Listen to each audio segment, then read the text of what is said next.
Estamos en el Salmo 107 esta mañana. Este salmo nos enseña la providencia de Dios en nuestras vidas, su liberación para con nosotros, que Dios escucha las oraciones de sus hijos. Y Dios, en este salmo, vamos a ver al final especialmente que Dios es soberano, que Dios hace lo que Él hace, y saben que por el amor de Dios, Dios hace todo bueno para con nosotros. Y este salmo es un salmo interesante de la manera que está hecho, y queremos ver esta mañana el énfasis del amor de Dios en este salmo. La palabra que se usa muchas veces en el salmo es misericordia, pero la palabra misericordia en realidad es la palabra, en este texto, es la palabra amor que no falla. O sea, el amor de Dios que no falla. Y eso es algo que nosotros en esta cultura, en este mundo que tenemos, el amor de muchos falla. Dice la Biblia que en los últimos días, en los últimos tiempos, van a haber hombres amadores de sí mismos y no van a amar a otros. Van a haber problemas entre padres e hijos, hermanos y hermanas, etc. Y la Biblia habla de este amor de Dios, que es un amor incondicional. Cuando usted y yo amamos a alguien, muchas veces es condicional. El que me la hace, la paga. Y tenemos esa idea: tú me haces bien, yo te hago bien, pero tú me haces algo mal, olvídate que yo te voy a hacer algo igual. Y nuestro amor es bien condicional, pero el amor de Dios es incondicional. El amor de Dios, Dios no depende de nosotros, depende de Dios. No depende de su comportamiento, depende de Dios, del amor de Dios. Hay mucha gente que enseña que el amor de Dios es condicional. Te hablan del púlpito aún, que te dicen: si tú no haces esto, Dios te va a hacer esto, y si tú haces esto, Dios te va a castigar, o Dios te va a talar. Una frase que no aparece en toda la Biblia, no sé por qué los disparateros la usan, pero que Dios te va a talar, que Dios te va a matar, que Dios te va... Y siempre hay acusaciones y acusaciones. Eso es doctrina de temor y de intimidación, eso no es Biblia. Dios... Si usted mira a Dios en la Biblia, Él es un Dios de gran misericordia, un Dios de un amor incomparable con los humanos. Y cuando alguien predica de esa manera, está juzgando por su propia persona, no por la Biblia, porque Dios no es así. En este salmo vamos a ver que a pesar de que el pueblo de Israel seguía cayendo y seguía fracasando, Dios seguía salvándolos. Era como cuando usted mira el libro de Reyes. En el libro de Reyes hay como un ciclo que sucede en el libro de Reyes.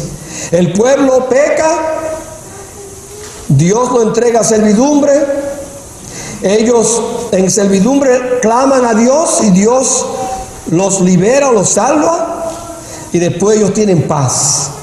Y en el libro de Jueces, ese ciclo aparece 7 veces en el libro de los Jueces, que usted y yo diríamos: no, ya yo te perdoné 3, ¿qué más quieres? O nosotros somos condicionales, pues ya, si lo hago una vez más, Dios nunca dice una vez más. La misericordia de Dios es tan grande que Dios nos da oportunidad tras oportunidad para clamar a Él. Obviamente tenemos que venir a Él en los términos de Él. Pero en este salmo aparece, en el cuerpo del salmo, porque hay como una introducción y una conclusión, pero en el cuerpo en sí aparece este tipo de ciclo. En cada párrafo que vamos a ver, de los 4 que vamos a ver, hay un problema. El pueblo ora o clama a Dios. Dios los libera o les provee o los salva. Y luego ellos alaban a Dios por su misericordia. Y es un ciclo que vemos 4 veces en este salmo, este mismo ciclo: problema, oración, liberación y alabanza. Y vamos a ver eso en esta mañana, pero antes de eso vamos a orar y darle gracias a Dios. Señor, te damos gracias por el privilegio de tener tu palabra, un salmo tan precioso como este, donde vemos tu misericordia, donde vemos tu providencia, donde vemos tu soberanía, que tú eres Señor de todo. Señor, tú no cambias, tú eres el mismo. Como cantamos hoy, tú eres el Dios de Israel, pero también tú eres nuestro Dios. Tú salvaste a Israel, también tú nos salvas a nosotros. Tú le proveíste a Israel, tú nos provees a nosotros. Y Señor, te damos gracias que tú eres ese mismo Dios que estudiamos en este salmo. Es el mismo Dios que nosotros adoramos. Él no ha cambiado, porque Él no puede cambiar. Él es el mismo ayer, hoy y por los siglos. Esta mañana, Señor, bendice tu palabra en nuestros corazones. Háblanos, anímanos para adorar tu santo y bendito nombre. En el nombre de Jesús pedimos. Amén. La primera porción, que son los primeros 3 versículos, es como una introducción al Salmo y le llamamos ahí, alaba a Dios por su misericordia. Estos primeros versículos, especialmente el 1 y el 2, hay muchas canciones que usan estas frases. Dice, alabad a Jehová porque Él es bueno, porque para siempre es su misericordia. Y eso aparece en otros salmos también. Díganos los redimidos de Jehová, los que ha redimido del poder del enemigo y los que ha congregado de las tierras, del oriente, del occidente, del norte, del sur. Y él habla aquí de esa idea de que nos congreguemos para alabar el nombre de Dios. Y es como una introducción a que nosotros alabemos para siempre su misericordia. O la palabra aquí, un amor que no se desvanece. Un amor duradero, un gran amor. Algunas versiones lo traducen de esa manera. Y la idea es, hermano, que nosotros tenemos un Dios que es tan misericordioso para con nosotros. Un Dios que nos libera de tantas cosas. Sean cosas físicas, sean cosas emocionales, sean cosas temporeras, sean cosas de economía. Dios nos libera. Dios está ahí para con nosotros. Así como lo vemos en este salmo, Dios está ahí para cada uno de nosotros, porque Él es el que libera. En el libro de Juan, que el Señor Jesús hablando dijo, así que si el Hijo os libertare, seréis verdaderamente libres. Si Cristo usted lo redimió, le dio la salvación, usted es libre. No hay cadenas. Lamentablemente hay creyentes que todavía viven en cadenas, ya sea por la iglesia que van, que lo siguen encadenando cuando ellos están libres y dándole yugo de servidumbre cuando estamos libres en Cristo. Si el Señor Jesús nos hizo libres, hermanos, somos verdaderamente libres, así como estas personas son libres. Vamos a ver entonces las cuatro ilustraciones o ejemplos de la misericordia de Dios. Entonces lo que yo quiero hacer aquí es tratar de que usted hable conmigo. Es en el versículo, cuando lleguemos al versículo 8 y 9, yo le voy a decir, usted léelo conmigo, porque en todo el Salmo, cada vez que él libera en estos 4 ejemplos, el mismo versículo se usa, la misma frase se usa, en este caso en el versículo 8. Vamos a leer, dice el versículo 4. Dice el primer punto es que Él nos libra de la soledad. Dice, anduvieron perdidos por el desierto, por la soledad del camino, sin hallar ciudad en donde vivir. Hambrientos y sedientos, su alma desfallecía en ellos. Entonces clamaron a Jehová en su angustia. Noten ahí está la oración. Primero vimos el problema, 6. Entonces clamaron a Jehová en su angustia, el clamor. ¿Y qué hizo Él? Él los libró de sus aflicciones, la provisión de Dios, la salvación de Dios, y los dirigió por camino derecho para que viniesen a ciudad habitable. Vamos a leer el 8 y el 9 juntos. ¿Ok? ¿Estamos? Alaben la misericordia de Jehová y sus maravillas para con los hijos de los hombres, porque sacía el alma menesterosa y llena de bien el alma hambrienta. Este salmo pensamos que fue hecho para eso, fue hecho de una manera antifonal, que el que lo estuviera leyendo leyera una parte y entonces el pueblo leyera la otra parte, y por eso se repite esa misma parte. Y vamos a seguir viendo eso. Pero hermanos, en tiempos de soledad, muchas veces, la soledad es peligrosa muchas veces. La soledad causa muchos problemas en vida de personas. Sin embargo, si usted es un creyente en Cristo, el único que le puede dar una salida de su soledad es el Señor Jesús, es el único. Dice Él, venid a mí los que estáis trabajados y cargados, y yo os haré descansar. Él es nuestro amigo fiel, dice la Biblia. Y sin embargo, muchas veces dependemos de personas humanas para ese alivio, esa ayuda, ese acompañamiento. Sin embargo, el Señor dice, clama a mí y yo estaré ahí contigo. Dios es el Padre de los huérfanos. Dios es el Padre de las viudas. Dios se encarga de nosotros. Y muchas veces tenemos un enfoque en los humanos cuando debemos tener un enfoque en nuestro mismo Señor Jesús. Y hermano, el vacío que usted siente en su soledad, el único que puede llenar ese vacío permanentemente es el Señor Jesús. Si alguna vez usted se siente solo, busque al Señor y Él lo acompañará. Cuando usted busca a un humano para que le acompañe, a veces hay un refrán que dice: es mejor estar solo que mal acompañado. Y hay muchas personas que yo he conocido en la vida que están solos y buscan mala compañía y se meten en problemas, destruyen hogares muchas veces. Y la Biblia enseña claramente que en tiempos de soledad, el que nos puede librar es el Señor. Cuando ellos estaban en soledad, navegando por ese desierto, clamaron a Dios y Dios los puso en camino derecho. Y eso no significa que no nos debemos de ayudar nosotros mismos como hermanos en Cristo, claro que sí. Pero nunca, nunca la ayuda de un hermano es igual que la ayuda del Señor. La ayuda del Señor es permanente y para siempre. Entonces Él nos libra de la soledad. Después sigue el próximo párrafo, donde dice que Él nos libra también, Él nos libra de la opresión. Esa palabra opresión, esa palabra la idea aquí es que ellos estaban en una prisión, oprimidos. Pero noten lo que dice el versículo 10. Algunos moraban en tinieblas y sombra de muerte. Algunas versiones traducen esto: algunos de vuestros hermanos, o de vuestros antepasados, o algunos de vuestros abuelos, dice las versiones, moraban en tinieblas y sombra de muerte, aprisionados en aflicción, en hierros, por cuanto fueron rebeldes a la palabra de Jehová y aborrecieron el consejo del Altísimo. Entonces era su propia culpa que estaban en ese lío. Por eso quebrantó con el trabajo sus corazones. Cayeron y no hubo quien los ayudase.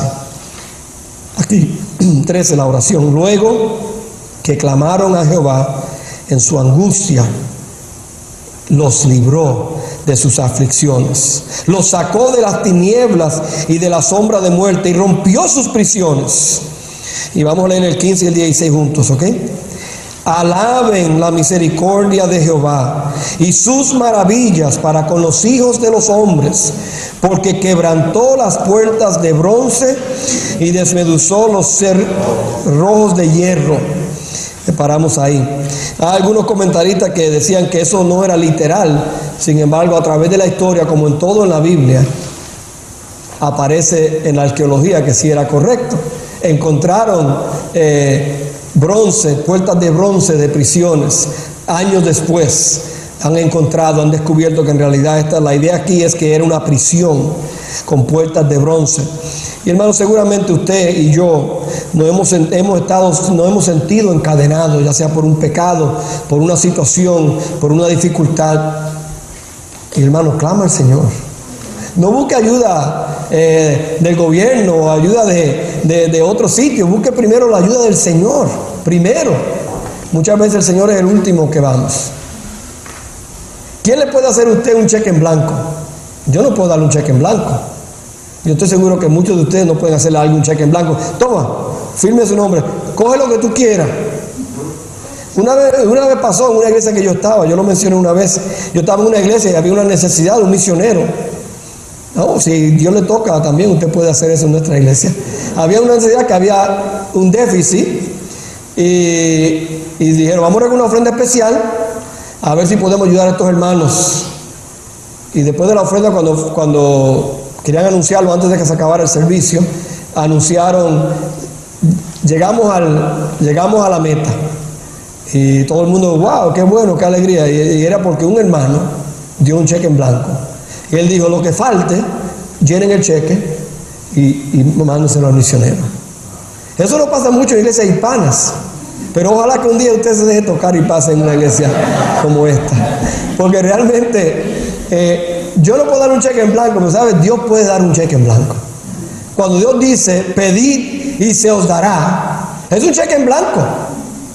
Cuando Dios dice el que no tiene es porque no pide.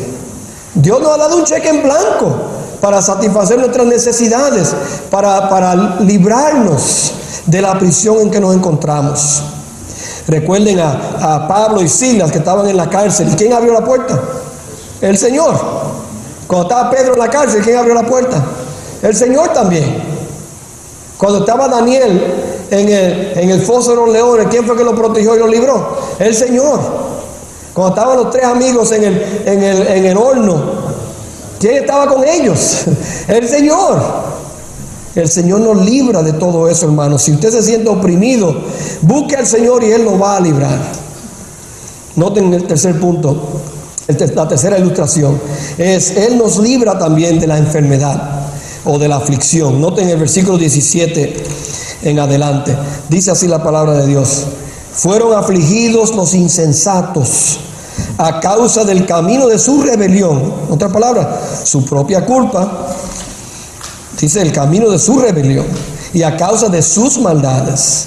Su alma abominó todo alimento, perdieron el apetito de su aflicción y llegaron hasta las puertas de la muerte. La oración viene, pero clamaron a Jehová en su angustia. ¿Y qué hizo? Él no dijo, no, yo ya estoy cansado de librarlo a ustedes. No dijo así. Ya, otra vez. No, dice, y los libró de sus aflicciones. Y envió su palabra y los sanó. Usted no necesita un pañuelito, usted no necesita una rosa bendita, usted no necesita aceite santo, usted necesita la palabra de Dios que le puede sanar. Eso es brujería disfrazada. Esa rosa o pañuelo o aceite, el aceite no hace nada. Es la palabra la que hace algo. No es la aceitita, el aceite, eso es un negocio. Hay que pagar, y el pañuelito, otro negocio. Hay que pagar por el pañuelito, hay que pagar por el aceite, hay que pagar por la rosa, hay que pagar por todo eso hay que pagar.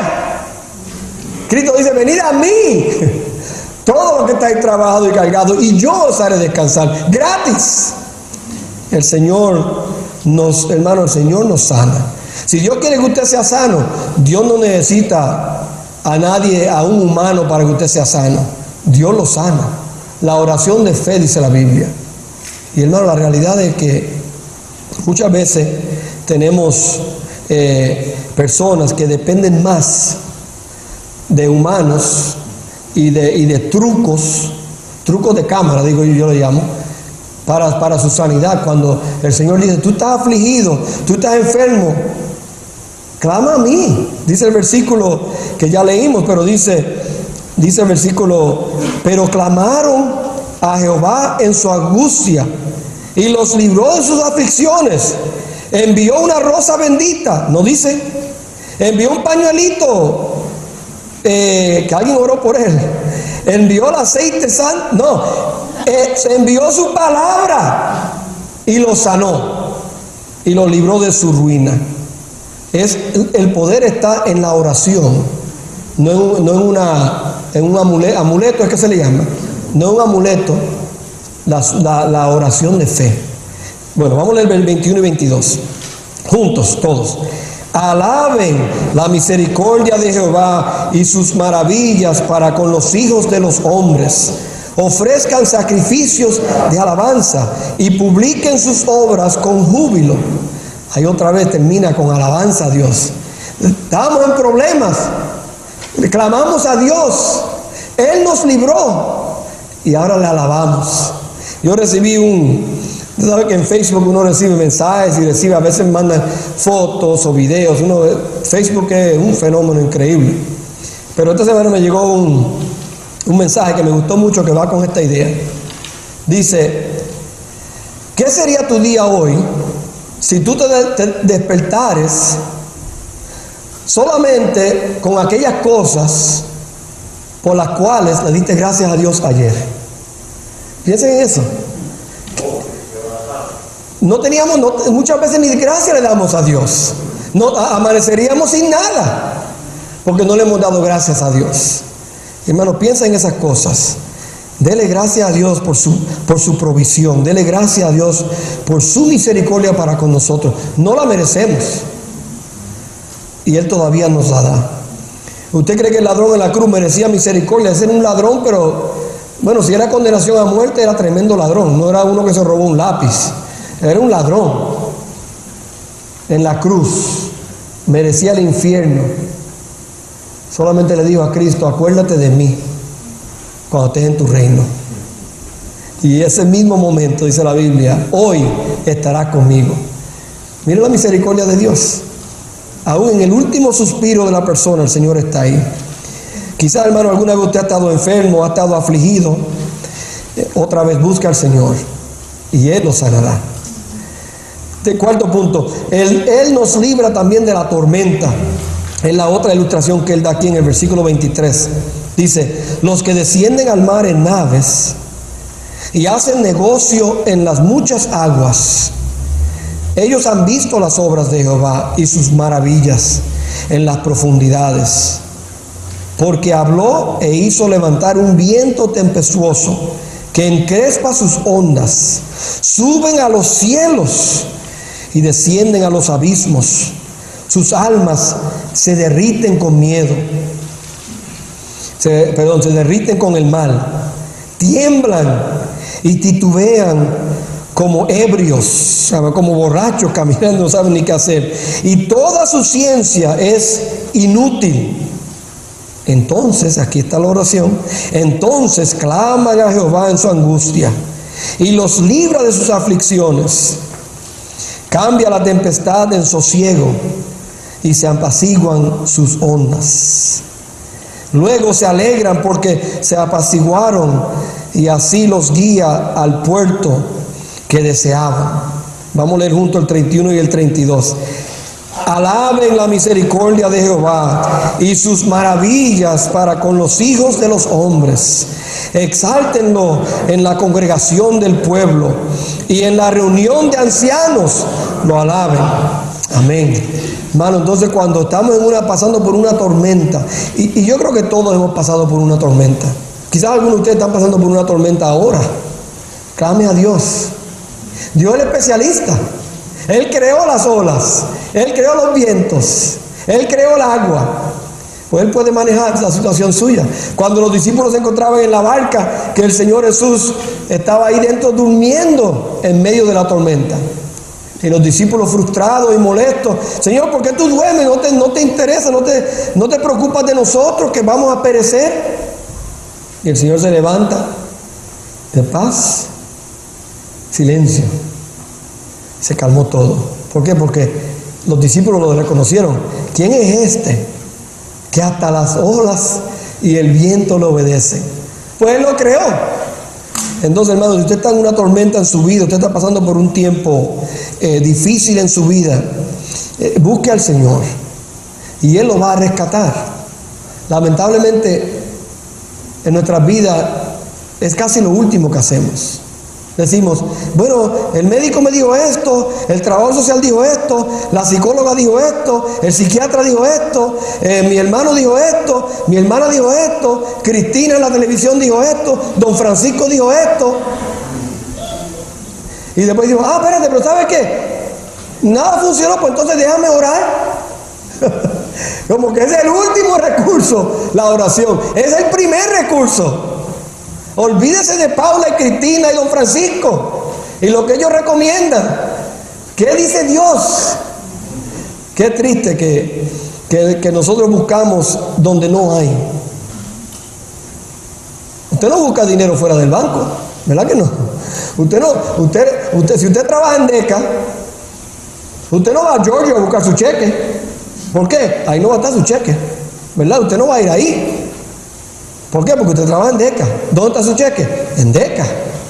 ¿Dónde está nuestra ayuda? En el cielo. Entonces, ¿qué hacemos buscando nuestra ayuda en la tierra? Nuestra ayuda principal está en los cielos. Entonces, hermano, Él termina aquí en este salmo tan precioso, al final.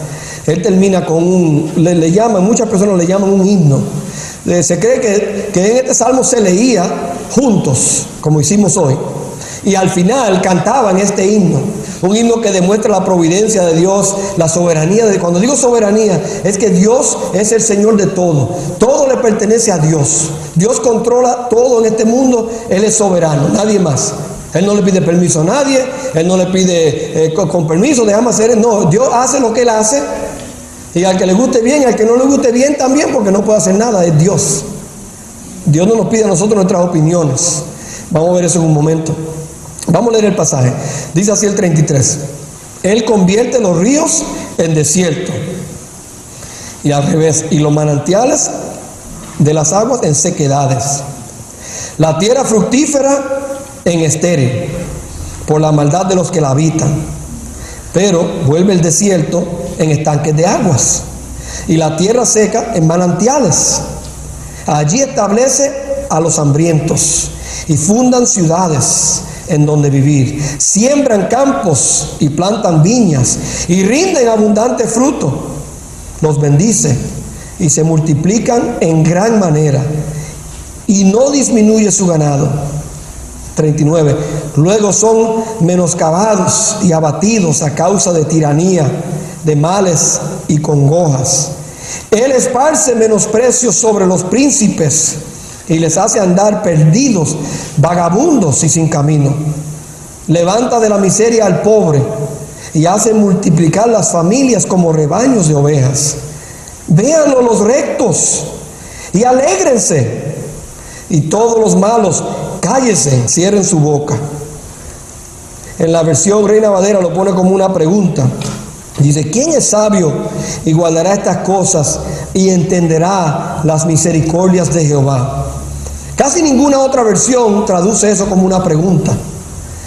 Yo creo que no es una pregunta. Vamos a ver al final la traducción. Pero cuando yo leo eso, me vino a la mente lo que dijo Nabucodonosor en Daniel capítulo 4. ¿Se recuerdan? Nabucodonosor era el rey de Babilonia, él era el más grande. Él se puso a edificar jardines y se puso a hacer un reino poderosísimo. Él era el reino mundial en este tiempo. Y se olvidó de Dios Nabucodonosor, y Dios entonces lo castigó dándole una loquera, que Nabucodonosor estaba en las cuatro piernas, pero en las cuatro patas, porque era como un animal, comiendo hierba y viviendo como un animal. Nabucodonosor, Dios lo castigó de esa manera. Y Nabucodonosor estaba todos los días mirando hacia abajo como un animal. Pero un día Nabucodonosor miró y alzó sus ojos al cielo. Y miren lo que dice Nabucodonosor. Miren lo que dice. Perdón, yo no le puse el último punto, pero ustedes lo tienen: a agradecer a Dios por la misericordia de Dios. Miren el pasaje. Mas al fin del tiempo, yo, Nabucodonosor, alcé mis ojos al cielo, y mi razón me fue devuelta, y bendije al Altísimo, y alabé y glorifiqué al que vive para siempre, cuyo dominio es sempiterno, y su reino por todas las edades. Todos los habitantes de la tierra son considerados como nada, y Él hace según su voluntad en el ejército del cielo y en los habitantes de la tierra. Él hace lo que Él quiere en el cielo y en la tierra, y no hay quien detenga su mano y le diga: ¿qué haces? Nadie puede decir a Dios: ¿qué tú haces? Nabucodonosor, un hombre que estaba en una loquera, cuando sale de eso, él reconoce quién es Dios. ¿Y usted reconoce quién es Dios?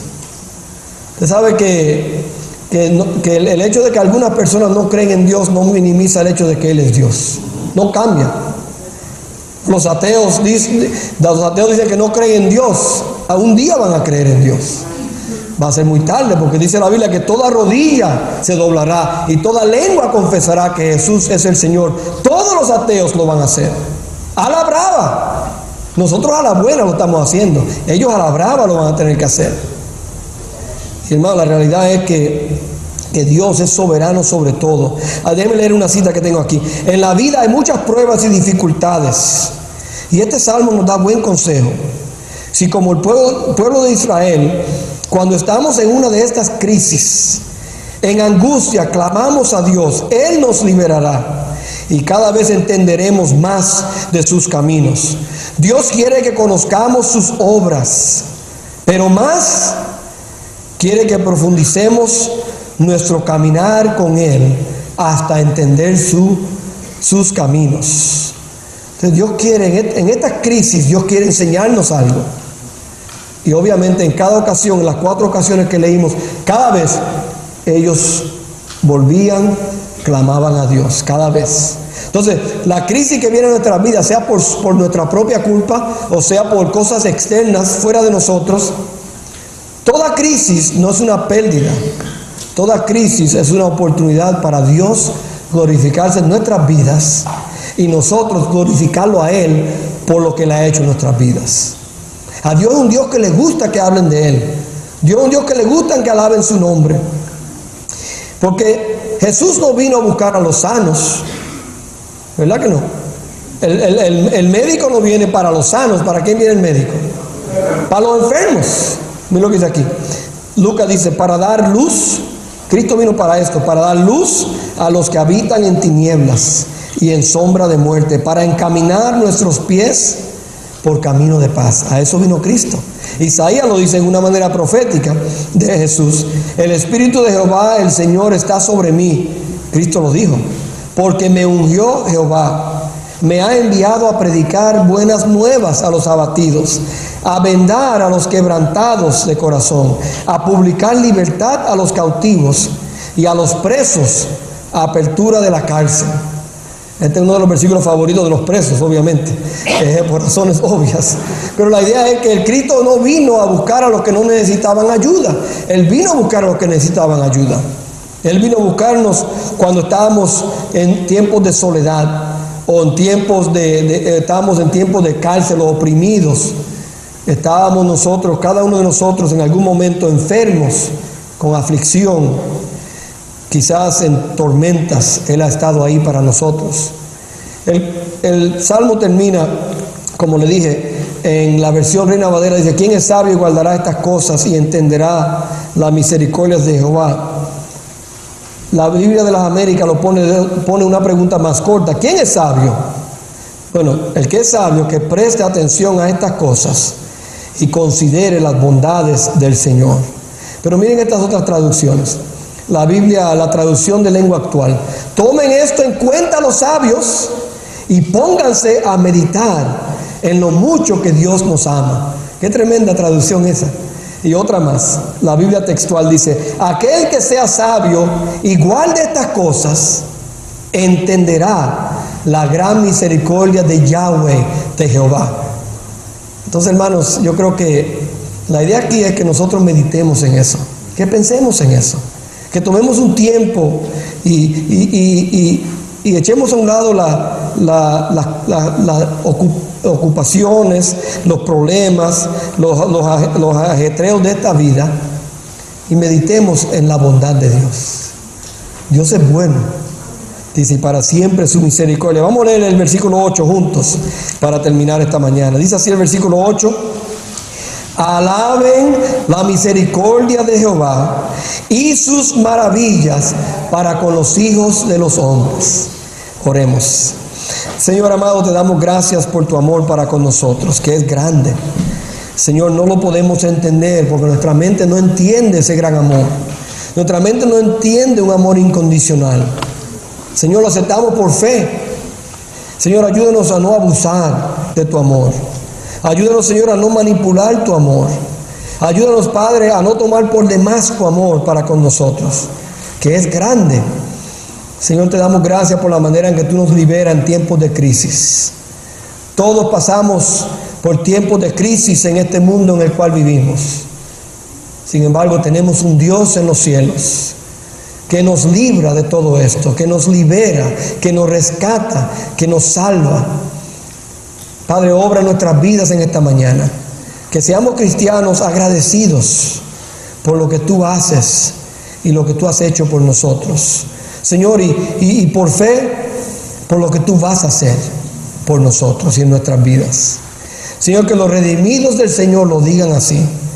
Que cuando tengamos oportunidad de alabar tu nombre, que lo alabemos. Que lo digamos nosotros que conocemos la verdadera libertad porque hemos conocido a Cristo. Señor, obra en nosotros. Danos un corazón lleno de gratitud por tu gran amor. Y pedimos esto en el nombre de Jesús. Amén.